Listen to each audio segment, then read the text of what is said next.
Buongiorno, ti saluti nel nome di Gesù. I greet you all in Jesus' name.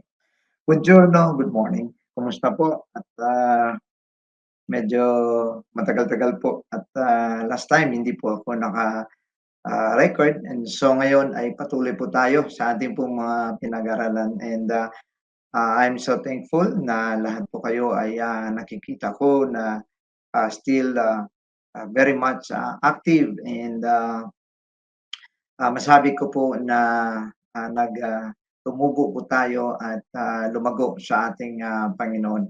And I'm so glad na ang bawat elders po natin, especially pinapasalamatan ko, Pastor Rod, Pastor Charles, and the rest of all the elders natin, at binabati ko po ang lahat. No? Salamat po sa inyong pagsisikap ng ating pong church ay may ayos at patuloy na lumalago kahit ako po ay hindi po ninyo kasama sa ngayon physically.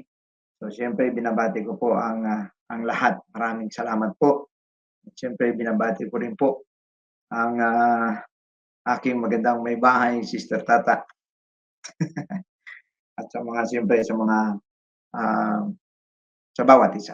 Now, at ngayong umaga, atin pong ipagpatuloy ang ating pong pinapag-aralan at ito po ay kadugtong ng wilderness journey. So, in the chart ay papasok na po sa Canaan at matapos po itong wilderness ang tabernacle lesson. However, I will just give you some highlights in the wilderness journey. At dito po ay makikita natin at malalaman natin ang mga ilan sa mga nangyayari doon po sa wilderness journey na siya pong makunan natin ng mga aral. Bago ang lahat po ay aking hinihiling ang bawat isa na samahan ako sa isang panalangin upang gabayan po tayo ng Panginoon at maging ng karunungan na mula sa banal na Espiritu. Yes, Heavenly Father, we praise you, Lord, at muli nagpapasalamat kami, Panginoon, na sa ganitong paraan ay nagkakaroon ng pagkakataon sa pagtuturo at maging sa pagsishare ng iyong banal na salita. Nawa, ikaw ang mag-bless sa lahat ng mga nakikinig, maging ng buong church ng Batasan, Lord. Ikaw ang magpapala sa bawat isa. Maging sa aming mga mahal na bisita ngayong umaga, ikaw, Lord, ang patuloy na magpapala. Gabayan mo ang bawat isa, Panginoon. Ingatan mo kami at ipadala mo ang aming mga pangangailangan sa pangalan ni Kristo Jesus. Bless this service this morning, Lord. Amen. Alright, so tapos na po tayo sa tabernakulo at marami pa po kasi yan. Mahaba po yung tabernacle lesson po natin. So, hindi po natin ma-cover lahat. Ano po? And siyempre, medyo malaki-laki po ang kakainin mga araw. So may hiwalay pong pag-aaral ang tabernakulo. Po. So ngayon ay akin pong dadalhin sa inyo ang mga highlights.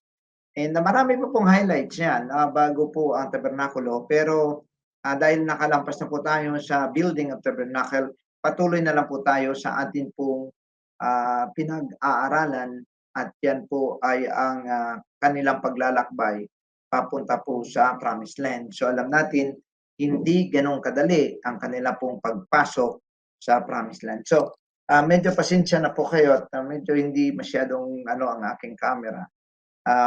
Actually, medyo mahirap maghanap ng anggulo. At nasa loob lamang po ako ng aking room dito po sa bahay ni Pastor Victor. Alright, so dito po tayo magsimula. The highlights of wilderness journey, yan po ay after the making of tabernacle. And so, ito po ang wilderness of Sinai at ito po ang lugar na pinangyayarihan mostly ng ating pong pag-usapan ngayong umaga. At kung sa mapa po, ito po siya. Nakita po ninyo yung may pula na circle, yan po ang area na yan. At ang katawid po niyan ay Saudi Arabia na po. Okay? So, ito po ngayon ay isa sa mga maraming aral talaga na sometimes hindi po natin, maintindihan ang mga pangyayari at, hindi rin po natin mag-grasp ano po, ang, mga bagay na ito until na, mabasa po natin, maintindihan at makilala ang ating Panginoon. So, yung itong mga pangyayaring ito ay, nakakatulong po ito para magpaunawa sa atin dahil ang wilderness journey po ay kahalintulad po ito ng tinatawag na Christian journey. Yung, pag yung pamumuhay natin, yung paglalakbay natin kasama ang Panginoon after we decided to get baptized in Jesus' name. So ito po yung kanyang nire-represent at ang mga pag-uugali po rito ay abangan po natin. Ano po? At, nawa ay hindi po natin, maulit. Okay, so ang pangyayaring ito, itagalog ko na lang po ito, ano po, para medyo mas madali at maintindihan po ng lahat. Si Miriam po ay nagkaketong right after, they, left, nasa wilderness of Sinai pa lang po sila, ay, nagkaketong itong si Miriam. Ito po ay nangyari 6 months, more or less, after they went out of Egypt. So medyo sariwa pa po, ano po. At si Miriam po ang unang, nag-ano ng paghakbang. Siyempre ay, marami pa pong mga, ano po 'yan 'no, na nangyayari. Pero alamin po natin ano po ang nangyari at bakit po nagkaketong itong si Miriam. Para po sa kaalaman ng lahat, si Miriam po ang, ate ni Moses at si Aaron naman po ang, kanilang, panganay. So, itong si Miriam ang siyang nagbantay kay Moses nung siya po ay maliit pa lamang and, siyempre kasama po siya ni Moses. However, may pangyayari po na medyo hindi po napigilan ni Miriam ang kanyang saloobin.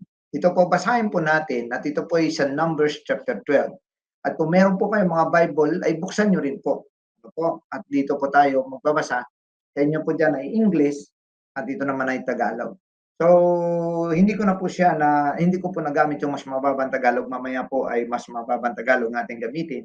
At ito na lang po muna ang ating gagamitin, ang, medyo malalim na Tagalog na version, ang Biblia. Now, Numbers chapter 12 in verse 1.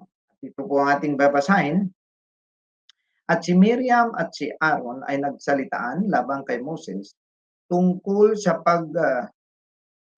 pagkapag-asawa niya sa isang babaeng Kusita, Kusita or Kushite or galing sa lahi ni Kush na Aprikano. Ano po?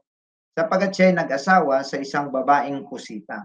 Now, linawin po natin ano po, hindi po ito, marami pong mga scholars ang tumutukoy na hindi po ito si Sipora.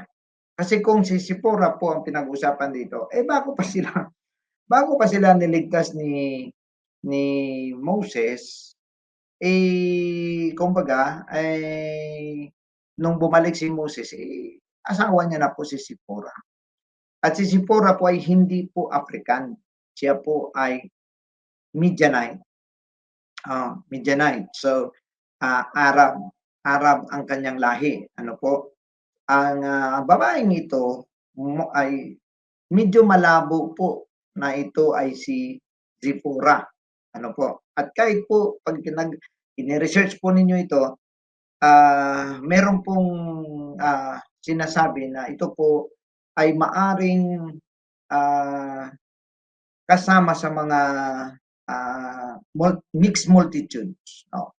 Mga mixed multitudes na sumama sa Israel and posible isa doon ay, Ethiopian, no? Kasi ang Cush, tribo or, lahi ni Cush ay, na anak ni Ham ay, dito po yan nag-settle sa, Africa, ano po.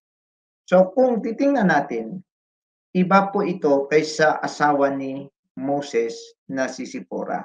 Pero wala po tayong masyadong malaking, detalye or impormasyon tungkol po sa babaeng ito. Pero nagkataon na nabanggit po ang isang senaryong ito na nagsalitaan itong si Miriam at si Aaron. So most probably right after the tabernacle ay nag-asawa si Moises ng isang Cushite or Cusita or from the lineage of Cush na babae at in short, African woman.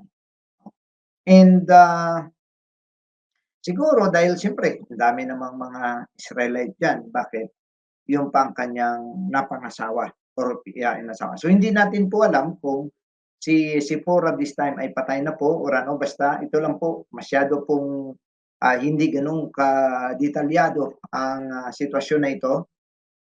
Pero ito po ay nagiging issue at hindi nagustuhan ni Miriam at saka ni Aaron ang pangyayaring ito na sila po ay nag-usap. So nagkuntsaba itong si Aaron at saka si Miriam at kanilang sinabi, ang Panginoon ba'y kay Moises lamang nakipagsalitaan? So most probably hindi lang po sa harap ni Moses ito, no, kundi sa mga tao sa paligid. So nagkalat sila, no, pagka nakakausap ng isang tao, nagbibigay ng saloobin, no, kung ano yung kanyang saloobin, sinasabi niya. Saan ang punto nila ay si Moises lang ba ang nakikipagsalita sa Diyos or nakikipag-usap sa Diyos? Hindi ba sabi nila, nakipagsalitaan din naman sa atin? O, parang parehas sila ni ano eh, ni Korah. O, pareha din po ang mga linya nito. Para bang, bakit siya lang ba ang pwede maging leader? Siya lang ba yung dapat nakilalanin? Eh, pwede naman kami kaya din namin yung kanyang magawa. O, parang ganun po ang, ang issue po dito. At narinig ito ng Panginoon, ang kanilang sinasabi. At si Moises ay tinatawag na the meekest man on earth. Dito po sinabi ng Diyos ng Biblia, ang lalaki ngang si Moises ay totoong maamong loob, no? Meek, na higit kaysa lahat ng lalaking nasa ibabaw ng lupa. So that is why si Moses ay nagkaroon po ng titulong the meekest man on earth. At sa verse 4, sinalita agad ng Panginoon kay Moises at kay Aaron at kay Miriam. Kasi siyempre, nakita ng Panginoon, ano po. Sabi ng Diyos, lumabas kayong tatlo sa tabernakulo ng kapisanan at silang tatlo ay lumabas. At ang Panginoon ay bumaba sa isang tila haliging ulap at tumayo sa pintuan ng tolda, meaning sa tabernakulo, doon po mismo sa harap ng tabernakulo. Tumayo po yon Diyos. At kumbaga nandun siya nakatayo. At tinawag si Aaron at si Miriam at sila'y kapwa lumabas sa kanilang mga tolda. So pumunta sila sa harap ng tabernakulo dahil malapit lang din naman yon dahil sila po yung nasa unahan sa harap ng tabernakulo. At kanyang sinabi, no, sinabi sa kanila ng Diyos, dinggin ninyo ngayon ang aking mga salita. Sabi ng Diyos, kung mayroon sa gitna ninyo na isang propeta, akong Panginoon ay pakikilala sa kanya sa pangitain, nakakausapin ko siya sa panaginip. So minsan sasabihin nila, pwede din naman kami. Pero sabi ng Diyos, kung meron pa dyan isa sa inyo, kakausapin ko siya. Ipakilala ko ang sarili ko sa kanya at magpapahayag ako sa kanya sa lahat, sa vision, sa kahit sa panaginip, magpapahayag ang Panginoon sa kanila. Kasi nga, inano nila na, bakit si Moses lang? Bakit pwede naman kami, pwede naman yung iba. Yun. So ngayon, sabi ng Diyos, ang aking lingkod na si Moises ay hindi gayon. Siya'y tapat sa aking buong buhay. Sabi ng Diyos, sa kanya'y makikipag-usap ako ng bibig sa bibig, ng maliwanag, at hindi sa malabong salitaan. At ang anyo ng Panginoon ay kanyang makikita, bakit nga hindi kayo natakot na magsalita laban sa aking lingkod, laban kay Moises? So, nagiging valid valid naman po yung, issue dahil siyempre sa Israel po dapat, Israelite po yung mapapangasawa, subalit si Moises po ay nag-asawa po ng isang African woman. And siyempre, hindi po parang nakita ni Moises mukhang hindi tama, 'no. So, ibig sabihin may punto din naman on the other hand itong si Miriam at saka si Aaron. Kanya nga lamang, masasabi nga po natin, ang isip ng Diyos ay hindi natin isip. Sabi nga ng Biblia, "My thoughts are not your thoughts, and my ways are not your ways." So, siyempre, may mga bagay tayo na, bakit ganito, bakit siya ganyan, bakit ganito? Oo, kumbaga kine-question natin, 'no. Pero sa Panginoon kasi wala, may sarili siyang pananaw, 'no, ang ating Panginoon. And this time, dinipinsahan po niya si Moses. At, ang galit ng Panginoon ay nagningas laban sa dalawa, 'no, sa kanila at umalis. Pero sa verse 10, "At ang ulap ay lumayo sa tolda at narito, si Miriam ay nagkaketong na pumuting gaya ng niyebe." Si Miriam po ay nagkaroon ng leprosy, ng kanyang kamay, ang kanyang katawan ay pumuti ang mga balat, 'no, kasi ang ketong natutukla po yung mga balat mo, eh, 'no. Kaya nga na ang epekto ng ketong 'pag tumagal dumidikit yung mga daliri, yung mga paa, 'no, na nade-deform yung, mga tenga kasi nga yung balat, tinatanggalan ng unang layer na kumbaga parang virus po siguro ito o bacterial infection na, kinakain po yung balat. At, siyempre 'pag wala na yung balat, dikit-dikit na hanggang sa maaaring gumaling pa po ang isang tao. So, si Miriam ay nagkakitong at tiningnan siya ni Aaron at narito siya ay nagkakitong nga kasi ang, maka-determine lamang ng, na may kitong ang isang tao ay ang saserdote lang po. Hindi po kahit na sino lang na pupuwedeng magsabi, "Ay may kitong siya." Hindi po. Titingnan po 'yan ng, high priest at saka ng mga saserdote. At ito nga tiningnan ni Aaron at si Miriam ay nagkakitong. Ang hindi po na ang hindi po natin maintindihan dito, bakit dalawa naman silang nagreklamo, itong si Miriam at saka si, Aaron, si Miriam lang yung nagkakitong. Makikita ninyo na siyempre 'yan, bakit si Aaron wala, 'no? Si Miriam lang, ang nakasulat po dito.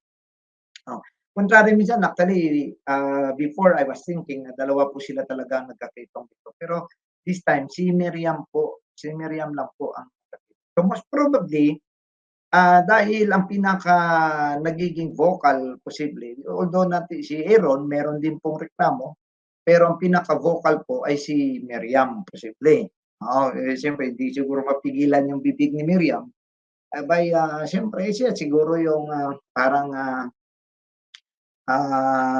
lalamove ano o kaya move it.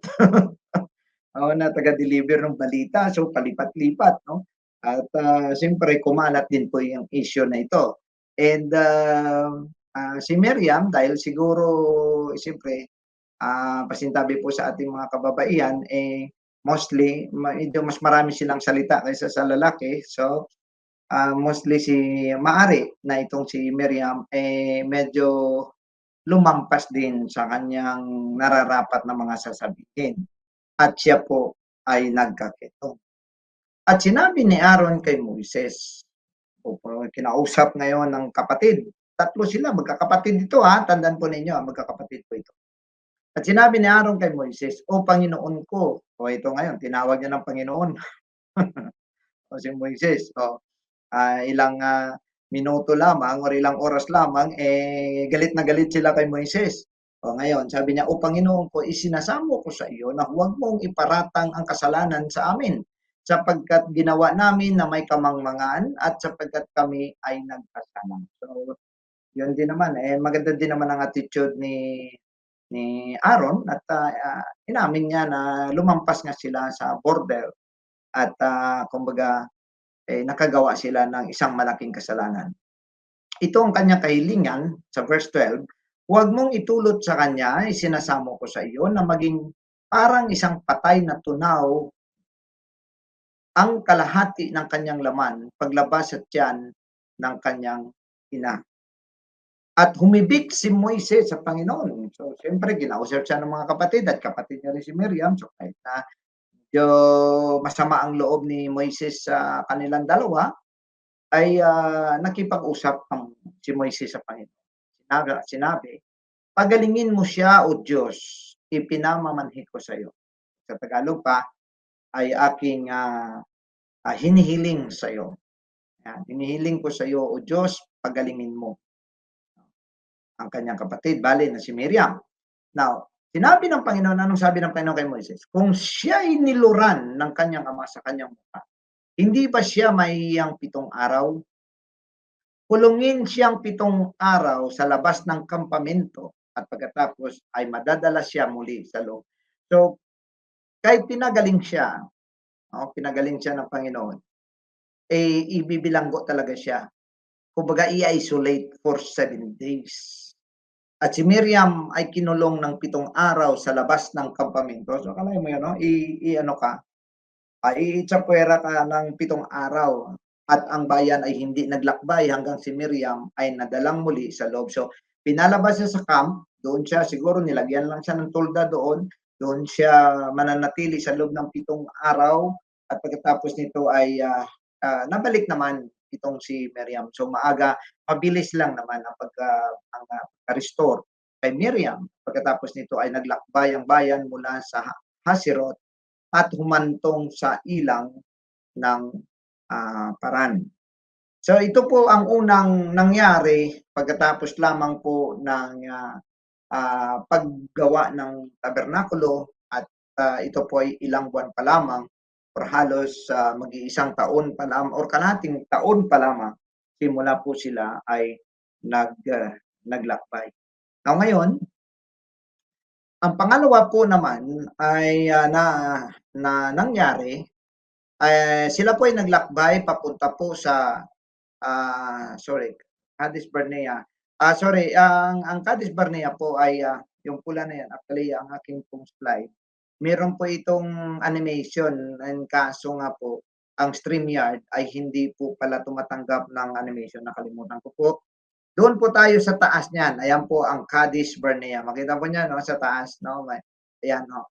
Iakyat na lang po natin sa inyong mga mata. Iakyat nyo na lang yung pula. No? Kasi nga, hindi po tumanggap ng mga animation. Ito po StreamYard po natin. Dito po kasi ako nag-record para ang ating pong lesson ay buo po ninyong mapapanood. No, ngayon, ito po ang Cadiz Barnea.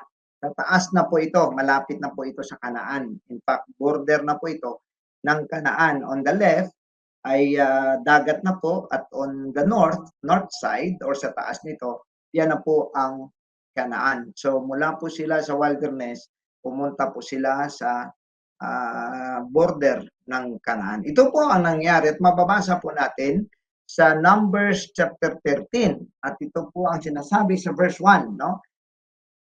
Sinalita ng Panginoon kay Moises na sinasabi, magsugo ka ng mga lalaki na makakapaniktik sa lupain ng Kanaan na aking ibibigay sa mga anak ng Israel. Isang lalaki sa bawat isa sa mga lipi ng kanilang mga magulang ay susuguin ninyo na bawat isa ay prinsipe sa kanila. So sabi ng Panginoon kay Moises, mamili ka isa sa mga bawat tribo isa para magiging spy papunta doon sa Kanaan. Gusto ng Diyos kasi, inaasahan kasi ng Panginoon na kapag nakita nila ang napakagandang lugar ng Kanaan, makita nila yung mga prutas doon halos sumasayad sa lupa, yung napakataba ng lupain, ay mas lalo silang ganahan. Yun po yung inaano ng Panginoon, mas lalong ganahan. O sige, dalian na natin para makapasok na tayo doon sa Kanaan, sa Promised Land, dahil napakaganda. So, nagsugo ang Panginoon kay Moises at ito po ang 12 spies na napili. Sa tribo ni Reuben, si Shamua, sa tribo ni Simeon ay si Shaphat, sa tribo naman ni Judah ay si Caleb, ito po yung Caleb na kilala po natin, or Caleb kung sa English, tribo ni Isakar ay si Igal, tribo naman ni Ephraim ay si Hosea or Joshua. So ang isa po sa mga pangalan ni Joshua or original posible na pangalan ni Joshua ay Hosea. So parehas lang din ano, Joshua, Hosea. Pero ang Joshua kasi ay galing sa Hebrew word na parang kagaya ng pangalan ni Jesus, ano? Pero yung pangalan pala ni Joshua ay si Hosea at palti naman sa tribo ni Benjamin, sa tribo ni Zebulon ay si Gadjel, sa tribo ni Manase ay si Gadi, tribo ni Dan ay si Amiel, tribo ni Asher ay si Sitor, tribo ni Naphtali ay si Nabi, at sa tribo ni Gad ay si Jewel.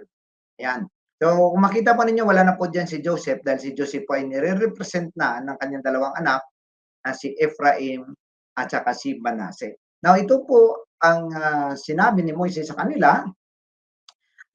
Sinugo sila ni Moises upang tiktikan ng lupain ng Kanaan at sinabi sa kanila, sumampa kayo rito sa dakong timugan at umakyat kayo sa mga bundok at tingnan ninyo ang lupain. Sabi ng Panginoon, dito kayo dumaan at sa north at umakyat kayo sa mga bundok at tingnan ninyo ang mga lupain na nandun. Kung ano, at ang bayan na tumatahan doon, kung sila'y malakas o mahina, kung sila'y kaunti o marami, o kung mas maganda ang mga pananim. Actually, mahaba pa yan, no? Pinutol ko lang, kaya hindi na po tayo umaba. So, ang daming mga tinain ano doon, no? Kung gaano kadami kung may mga armas pa sila, o ilan pa sa kanilang lumalaban, yan.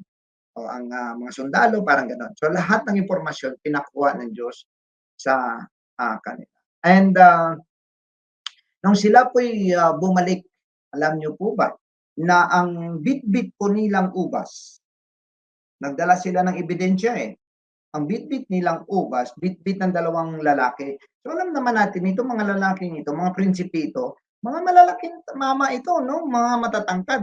Pero bitbit sa kanilang mga balikat ang ubas, sumasayad sa lupa. Kung sumasayad sa lupa yung bunga, so ganun ka-fertile ang Kanaan. At siyempre kung makita mo, wow, gusto kong makuha yan, gusto kong mapasa akin yan, di ba? Ganun ang ini-expect din ng Panginoon posible ay ma-encourage sila na kahit na medyo may laban ito, pero di bali na kasi malaki naman ang ating makukuha. Minsan mga kapatid, bakit ang Panginoon natin ay laging nagsasabi ng reward at sinasabi niya rin ang punishment, kasi kung tutusin, gusto sana ng Panginoon na ma-realize natin, kagaya ng sinabi ni Apostol Pablo, ang ating mga paghihirap, ang ating mga pagsisikap, ay kakaunti lang ito ikumpara sa reward na meron po tayo. So dapat bilang mga anak ng Diyos, tandaan po natin ito. Ang ating tinitingnan, yung future, yung mas maganda sa dulo, yung pangako ng Diyos. And this time, maging ang pagdating ng Panginoon, ang langit na inihanda at mansyon ng Diyos na inihanda para sa atin, yun po yung ating dapat titingnan. Hindi po tayo dapat tumingin doon sa mga hirap natin dito, yung hirap papunta sa church, yung hirap ng pagbibigay, nahihirapan ka magbigay ng offerings mo, ng tithes mo. Minsan, tinitingnan natin, nahihirapan ka mag-practice sa choir, nahihirapan ka mag-join sa mga activities, nahihirapan ka sa mga gawain mo, sa paghati ng gawain mo sa church at saka sa bahay mo at saka sa trabaho mo. Minsan, nahihirapan tayo, bumibigay tayo kung minsan. Pero kung tutuusin mga kapatid, dapat hindi tayo tumingin doon sa mga bagay na nakaharang sa atin. Doon tayo titingin sa pangako ng Diyos sa dulo. Yun po ang inaasahan ng Diyos sa Israel. At ngayon, ito po ang nangyari, kahit nabitbit na nila yung ebidensya, ito naman po ang kanilang report. Sa verse 25, at sila'y nagbalik pagkatiktik sa lupain sa katapusan ng 40 araw. So 40 days po sila nag-spy, gumawa ng paniniktik at sila'y nagsiyaw at nagsiparoon kay Moises at kay Aaron at sa buong kapisanan ng mga anak ng Israel sa ilang ng Paran sa Kades at kanilang binigyang sagot sila at ang buong kapisanan at kanilang ipinakita sa kanila ang bunga ng lupain. At kanilang isinasaysay sa kanila at sinabi, kami ay dumating sa lupaing yaong pinaparuunan mo sa amin. Sabi, napunta kami doon. Napuntahan talaga namin ang lugar na sinasabi mo sa amin. At tunay, sabi nila, tunay, na binubukalan ng gatas at pulot. At ito ang bunga ni Yaon. Kaya mo, pinakita nila, grabe yung bunga sobrang taba talaga ng lupa at bukal ng gatas at pulot. Ano pong ibig sabihin ng gatas at pulot? Hindi po naman po, siyempre, wala naman pong bukal na gatas talagang lumalabas at pulot. Ano po? Ang ibig sabihin, talagang napakaano niya, no? Napakataba ng lupain, na napakarami ng mga baka, tupa, kambing, na nagbibigay ng gatas at napakalago ng mga bulaklak, ng mga pananim na kung saan ang mga bubuyog ay kumukuha ng pulot at halos posible lahat ng mga karamihan ng mga puno ay merong bahay pukyutan, ano po, ng mga honeybees, ika nga. So yun ang nakikita nila, ang ganda, sabi nila. Ang ganda talaga. Pero itong malungkot, kasi sa 28, gayon man, kaya lang, ang bayan na tumitira sa lupaing yaon ay malakas. Ang ganda sana. Ang ganda sana. Kaso, gano'n 'no, gano'n ang kanilang pagkasabi at ang mga bayan ay nakukutaan at napakalaki. Sabi nila yung mga bayan doon puno ng ng mga frontera, may mga sila, may mga pader, paikot at napakalaki nila. At saka aming nakita ang mga anak ni Anak doon. Siyempre, anak na ni Anak pa, abay, doble ang laki. Doble ang laki kasi anak na ni Anak. So, malalaki po. Ibig ko sabihin, si Anak po kasi ay lahi po ng mga higante. Yun po yung ibig sabihin. And si Amalek ay tumatahan sa lupain ng Timugan at ang Hiteo at ang mga Jebuseo at ang mga Amoreo ay tumatahan sa mga bundok. So, ang dami mga kalaban. Nandun si ang Amalek, nandun ang mga Hittites, nandun ang mga Jebusite, nandun ang mga Amorites, at kahit sa mga bundok nandun sila. At ang Kananaiyo ay mga Canaanites ay tumatahan sa tabi ng dagat at sa mga pangpang ng Jordan. So parang wala tayong mapwestuhan. Parang ibig sabihin ano kaya kung i-cancel na lang po natin ang ating pong mga plano. Kasi nga, kung sa bundok tayo, ay ba andun din yung mga mas maraming nakatira. Ay ngayon, kung doon naman tayo sa tabi ng dagat, abay nandun din ang mga Kananeo. At kung dito naman tayo sa may ilog, abay nandiyan din ang mga Kananeo or Canaanites sa pangpang ng Jordan. So, lumalabas dito mga kapatid na despite na napakaganda ng kanila nakikita, mas nanaig yung mga negatibong nakikita nila at nararamdaman nila. Pero may isang tao na si Caleb ang nagpatahimik sa kanila. Sabi ni Caleb, ang bayan sa harapan ni Moises at sinasabi, ating akyating paminsan at ating ariin sapagkat kaya nating lupigin. Hindi, kaya natin to. Abanti lang tayo, puntaan natin, iatakihin natin at mapapasa atin. Kasi siyempre nga, pinangako na yan ng Diyos. Ang binigay na ng Diyos. Kaya lang, hindi po pwede, mga kapatid, tandaan natin. God wants us a good life. God wants us to be successful in life. Tandaan po natin yan. However, hindi po pwede na ito'y wala man lamang kapresyo-presyo, wala man lamang kapresyur-presyur, wala man lamang kahirap-hirap na ibigay ng Diyos. Ginagawa lang tayo mga nabunjing ng Panginoon, di po ba? So, dapat isipin po natin, may bahagi ang Diyos, nandun ang pangako ng Diyos, nandun na yung gagabayan ka ng Diyos, pero nasa sa'yo ang pagsisikap, nasa sa'yo ang paggawa, nasa sa'yo ang hakbang. Ano po, so hindi po pupuwede na Diyos lang ang humahakbang, tayo ay hindi. So if we want really the promises of God, we have to move on. We need to make our own part. Tandaan natin, mga kapatid, hindi porke na nasa katotohanan ka, hindi porke nasa church ka, gaganda na po kaagad ang buhay. Hindi po ikaw kahit na nasa church, kahit tamad ka naman, hindi ka naman gumagalaw, hindi ka gumagawa ng paraan. O di po ba? Kasi anong mangyayari? Oh, so tandaan natin, na kailangan po, minsan kasi may mga bagay na gusto natin niya ma-attain, pero may mga hadlang sa negative nating pag-iisip.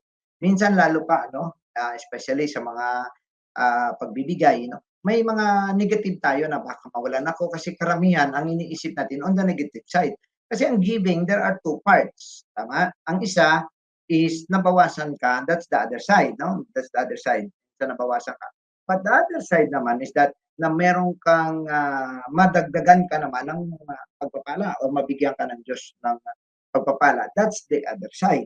So saan tayo titingin? Dito tayo sa mawalan o dito tayo sa mas bibigyan ka dahil lang pangako dito ng Diyos, given it shall be given, di po ba? Dito naman sa kabila ay kapag ikaw ay ika nga, you withhold things na sobra, ibig sabihin, lampas naman sa kailangan mo, you withhold things, mas lalo ka pang magiging mahirap.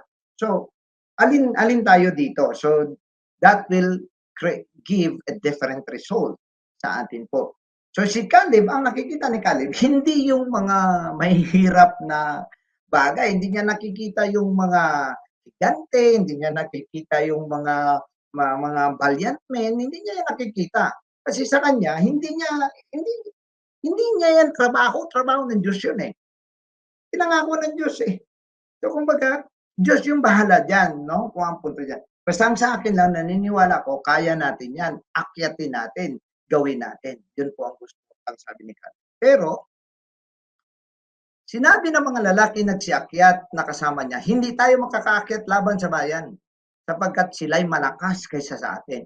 Yun naman, ito yung negative side na sila, At sila'y nagdala ng masamang balita tungkol sa lupain sa kanilang tinitiktikan sa mga anak ng Israel na sinasabi, ang lupain na aming pinaruroonan upang tiktikan na isang lupain na kinakain, ang mga tumatahan doon, abay masyadong exaggerated pa.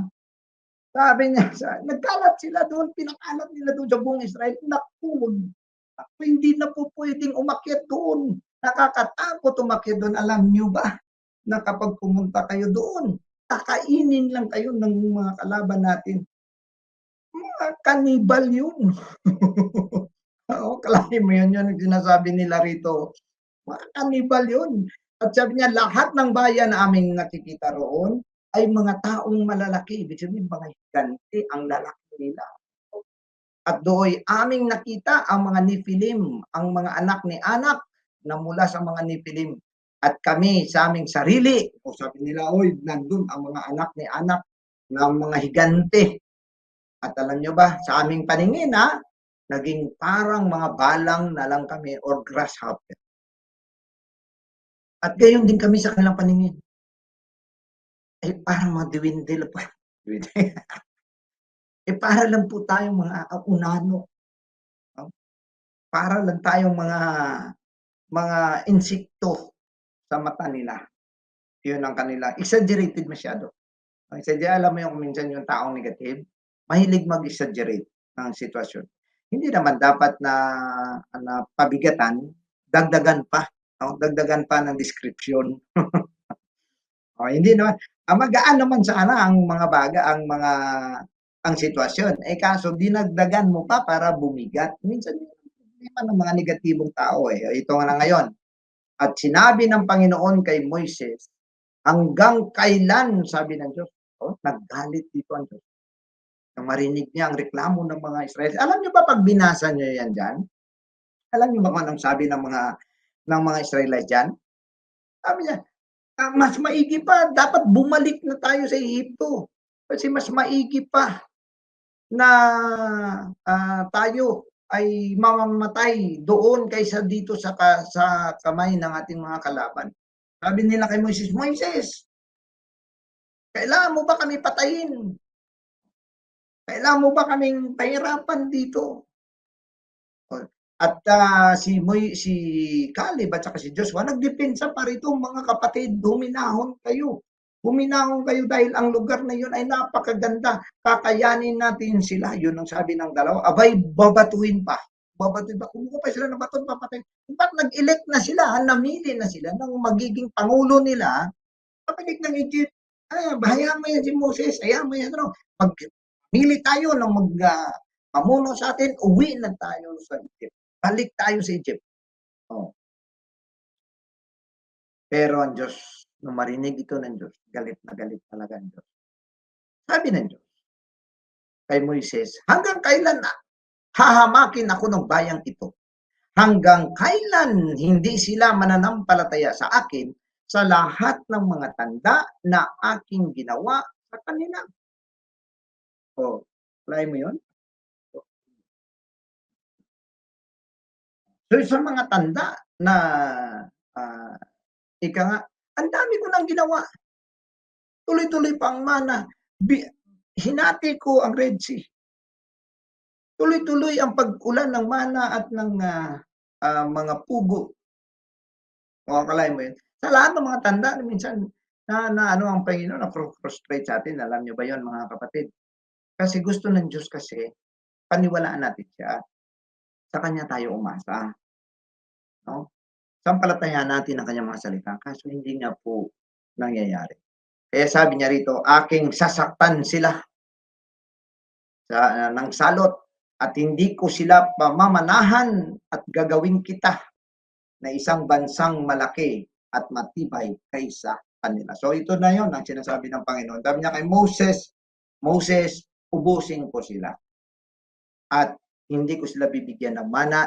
Gagawin kita, sa'yo na lang. Ikaw na ang magiging isang malaking bansa, mas matibay kaysa sa kanila. Kay Moises na lang, mga kapatid. Ito po ay ang galit ng Panginoon na hindi po natin dapat maranasan kung tutuusin.